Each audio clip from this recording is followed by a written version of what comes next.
નરેન્દ્ર મોદી દ્વારા ગાંધી જયંતિ નિમિત્તે સ્વચ્છ ભારત સ્વસ્થ ભારતનું સૂત્ર આપી દેશમાં સ્વચ્છતાની ઝુંબેશ ઉપાડી તે જોઈ મોદીની નજરમાં સારા બનવા નેતાઓ દેખાવ પૂરતી સફાઈ કરે છે, પરંતુ યાત્રાધામ વીરપુરની માતૃશ્રી મોંઘીબા પ્રાથમિક શાળાના વિદ્યાર્થીઓ તેમજ શિક્ષકો દ્વારા સમગ્ર ગામમાં સાફ સફાઈ કરીને ગામને ચોખ્ખું ચણાક બનાવાયું હતું।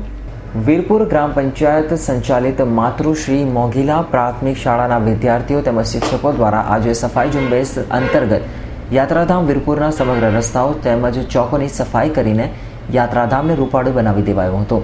સફાઈ ઝુંબેશમાં વિદ્યાર્થીઓ દ્વારા ગાંધીજી તેમજ નરેન્દ્ર મોદી વગેરે નેતાઓની વેશભૂષા કરવામાં આવી હતી।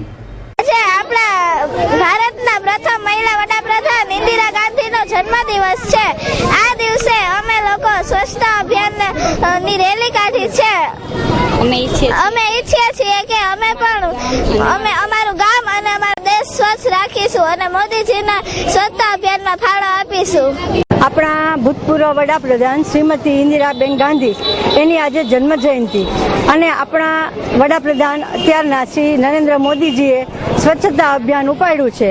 તો 14મી નવેમ્બર એટલે કે જવાહરલાલ નહેરુનો જન્મદિવસ 12 દિનથી 19 તારીખ સુધીનો જે ગેપ છે એમાં સ્વચ્છતા અભિયાનનું અમે લોકોએ અમારી શાળાના પ્રાથમિક શાળાના બાળકો દ્વારા સ્વચ્છતા અભિયાન રેલીનું આયોજન કર્યું અને પ્લાસ્ટિકનો ઉપયોગ બંધ કરવાનો, સ્વચ્છતા જાળવવાની, જ્યાં ત્યાં ગંદકી કરવાની નહીં અને આવા બધા બાળકો પાસે અમે એને શરત લેવડાવી છે અને બાળકો આ પોતાની રીતે સ્વચ્છતા અભિયાનમાં જોડાય।